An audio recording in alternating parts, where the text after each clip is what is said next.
Se você já tentou receber o BPC, aquele que muitos conhecem como LOAS, você certamente já ouviu dizer que esse benefício é destinado apenas às pessoas que se encontram em situação de extrema carência, absolutamente desprovidos de condições financeiras. E aí você, que nunca contribuiu para o INSS e nunca trabalhou com registro na carteira de trabalho, ou então que já contribuiu para o INSS, mas há muito tempo atrás, se encontra agora passando por um diagnóstico de câncer, se vê totalmente desamparado porque acredita que não tem direito a esse BPC porque você não está em situação de extrema carência financeira. Se esse é o seu caso, fica comigo até o final desse vídeo que eu vou te contar o que você precisa saber para ter acesso a esse benefício do INSS,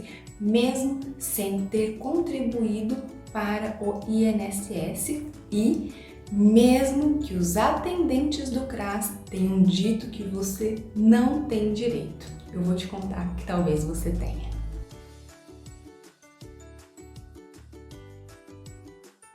Eu sou Natália Scalabrini e você está no canal Câncer Direitos. Eu resolvi gravar esse vídeo hoje porque eu sei que se você já tentou receber esse benefício do INSS, o BPC, você já ouviu alguém dizer que você não terá direito porque você não está em situação de extrema carência. Isso não deve ser aplicado de forma absoluta e eu vou te mostrar o porquê. Eu recebo vários relatos de pacientes dizendo que no próprio CRAS a informação que foi concedida foi no sentido de que esses pacientes não terão direito. Olha a mensagem dessa seguidora.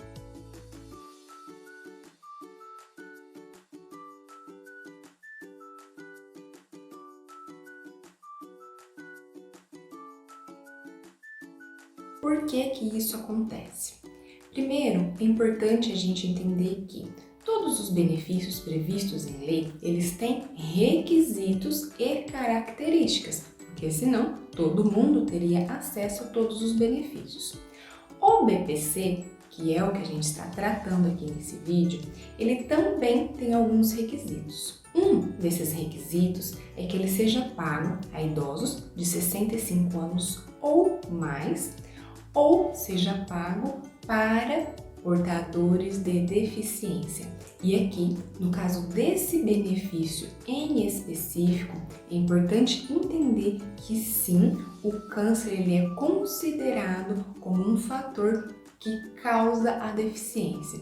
Por quê? Porque o paciente com câncer não leva a mesma vida durante o tratamento ou após, enquanto ele ainda está tendo sequelas daquele tratamento, ele não tem as mesmas condições de vida do que um paciente que não apresente aquela doença.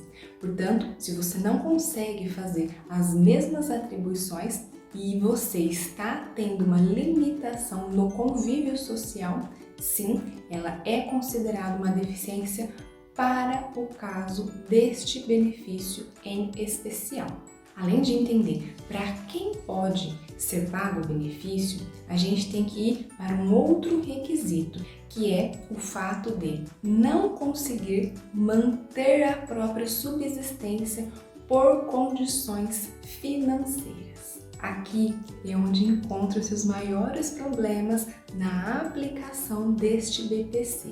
E eu vou te explicar o porquê. Esse requisito de não conseguir manter a própria subsistência ou a da sua família por falta de condições financeiras, ele é interpretado pela lei de um modo e interpretado pela justiça de um modo diferente. Então, para o mesmo requisito, nós temos duas interpretações.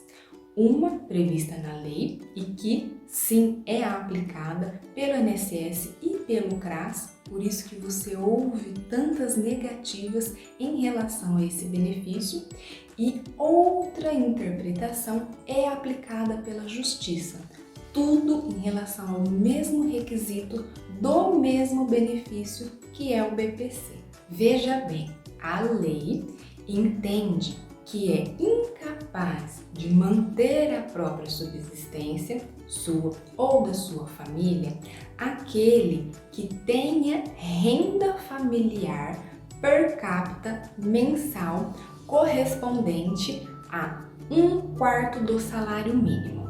Nath, o que é essa renda per capita mensal de 1/4 do salário mínimo? Eu vou explicar para vocês. A lei tem como critério para avaliar quem está em condição de hipossuficiência financeira 1/4 do salário mínimo. Então, nós devemos pegar o valor de um salário mínimo e aqui, só para facilitar a nossa conta, vamos considerar que o salário mínimo corresponda a R$1.000. Então, nós vamos pegar R$1.000, editor, coloca aqui na tela, dividido por 4, que corresponde ao que a lei determina, 1/4 do salário mínimo. Quando a gente faz essa divisão, a gente vai encontrar o valor de R$250. Então, para você entender, imagine uma família onde haja um pai que trabalha e receba um salário mínimo, a esposa que não trabalha fora, só cuida da casa e das crianças, e eventualmente 2 crianças que também não têm renda. Nós temos 4 membros que residem neste mesmo ambiente familiar. Nós devemos calcular somando todas as rendas daqueles membros que estejam na mesma residência. No nosso exemplo, apenas o pai trabalha, então a gente vai considerar apenas o salário desse pai, que é um salário mínimo no nosso exemplo. Depois disso, a gente vai somar o número de membros que estão ali naquela residência. No nosso exemplo, serão 4. Um salário mínimo, que foi a renda de todo mundo, dividido pelo número de habitantes daquela residência, nós teremos um salário mínimo dividido por 4, vai corresponder exatamente ao critério da lei, 1/4 do salário mínimo por habitante daquela residência.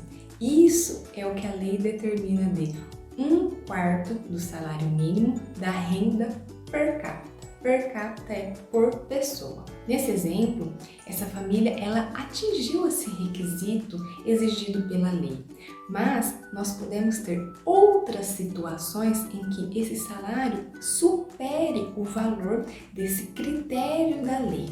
E ainda assim existem alternativas para que se acesse esse BPC junto ao INSS. Mas antes de te contar isso, eu preciso que você entenda quem vai estar inserido nesse conceito de família. Por quê?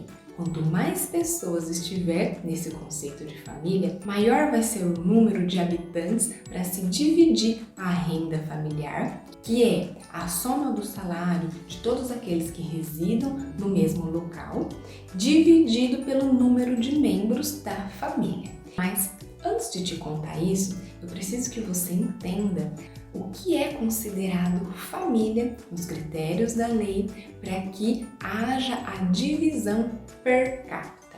Lembra que nós falamos que esse critério ele é a soma de todos os salários daqueles que vivam na mesma residência, dividido por todos os membros da família que residam na mesma residência. Então, quanto maior o número de membros na família, menor será a renda per capita.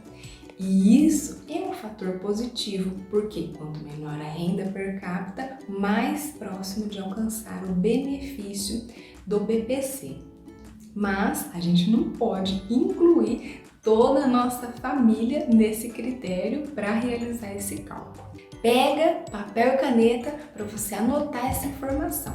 Poderão entrar no cálculo dessa renda familiar per capita o próprio requerente, o seu cônjuge ou companheiro, os seus filhos ou enteados que residam na mesma residência, ou os pais do requerente, e aqui a gente entende pais, padrasto, madrasta, e que residam na mesma residência do requerente. Além disso, os irmãos solteiros e menores do próprio requerente também poderão entrar no cálculo dessa família, desde que residam na mesma residência do requerente. Sempre lembre-se disso. É necessário que essa família esteja no mesmo ambiente familiar, ou seja, na mesma casa que você, ou seja, na mesma casa que o paciente oncológico que está solicitando esse benefício. A gente entendeu aqui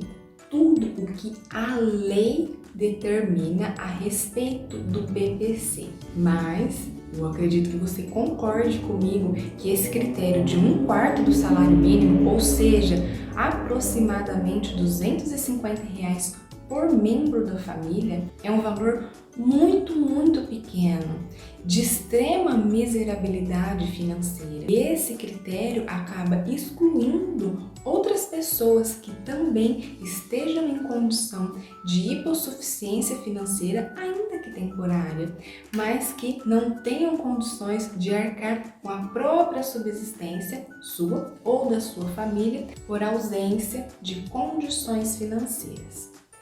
Esse foi justamente o entendimento do Supremo Tribunal Federal.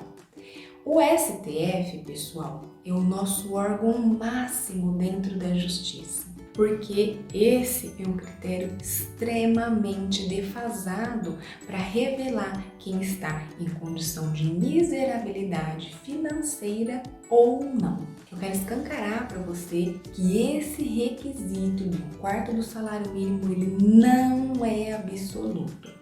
Para isso, eu vou colocar aqui na tela uma decisão do STF para aferir que o idoso ou o deficiente não tem meios de se manter, o juiz está livre para se valer de outros parâmetros, não estando vinculado ao critério da renda per capita inferior ao salário mínimo previsto no artigo 20 da lei.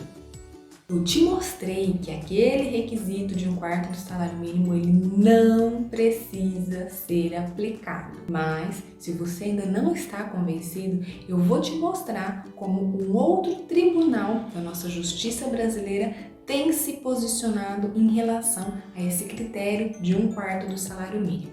Aqui eu vou trazer uma decisão do STJ. O limite legal estabelecido no artigo 20 da lei não é critério absoluto, de modo que a necessidade ou miserabilidade do requerente pode ser comprovada de outras maneiras. Agravo regimental no RESP 13416 São Paulo.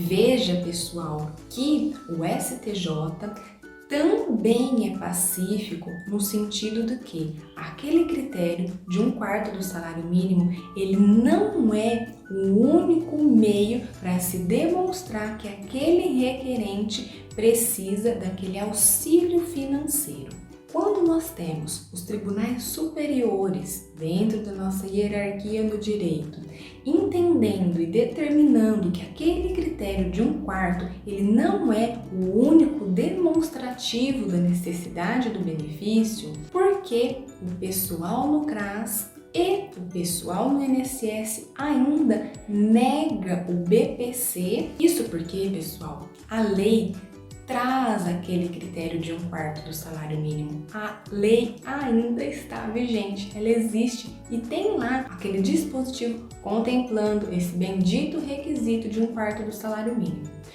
Todo esse avanço que nós tivemos foi do entendimento dos tribunais. Esse entendimento é como se deve aplicar a lei. Como esse entendimento foram dos nossos tribunais superiores, os demais juízes devem seguir esse entendimento e ter flexibilidade na análise da necessidade. Mas toda essa flexibilização, ela está na seara judicial. Se você levar o seu caso para a justiça, saiba, os juízes e os tribunais vão flexibilizar a análise da necessidade com outras provas e não apenas com aquele 1/4 do salário mínimo. Porém, como aquela lei ainda existe, está vigente, o INSS e o CRAS continuam aplicando aquele requisito. Porque, pessoal, entenda, o INSS ele não quer te ajudar. Se ele tem um entendimento absolutamente restritivo e que você deve cumprir aquele 1/4 do salário mínimo, e tem, por outro lado, um entendimento super positivo, entendendo que é possível considerar outros aspectos da vida familiar para se analisar essa necessidade, o INSS não vai aplicar esse positivo. Ele vai sim aplicar esse que é altamente restritivo. Daí a importância de você ter assistido esse vídeo e entender que, mesmo que você tenha tido uma recusa do INSS por conta dessa questão do 1/4 do salário mínimo, ou mesmo que você tenha comparecido no CRAS para realizar o seu CadÚnico e os assistentes tenham dito que você não tem direito, que você não cumpre o bendito do requisito, não deixe que essa discussão se encerre ali. É possível levar o seu caso para a justiça para que seja flexibilizado esse requisito do 1/4. Daí, pessoal, a importância de vocês guardarem todas as notas de gastos que vocês tenham com o seu tratamento.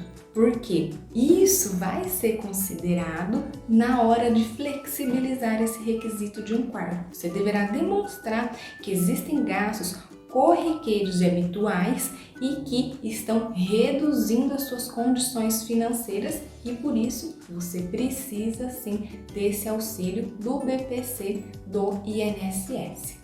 Portanto, guarde todas as suas notas fiscais, guarde os pedidos médicos solicitando esses tratamentos ou até mesmo medicamentos. Tudo isso vai ser muito importante lá na frente quando você for discutir esse benefício na justiça. Se você já teve o seu BPC negado por esse motivo do 1/4 do salário mínimo, assista esse vídeo de novo para você entender tudo. Pega papel e caneta, anota tudo que eu falei, reveja o seu grupo familiar, reveja suas condições financeiras e não desista dos seus direitos. Compartilhe esse vídeo com seus amigos, porque eu tenho certeza que tem alguém recebendo uma negativa do INSS bem agora, justamente por esse motivo. Se esse vídeo te ajudou, deixa um like aqui e aproveita para se inscrever no canal, porque mais conteúdos como esses serão trazidos aqui nos próximos dias. Hoje eu fico por aqui. Um beijo e até a próxima!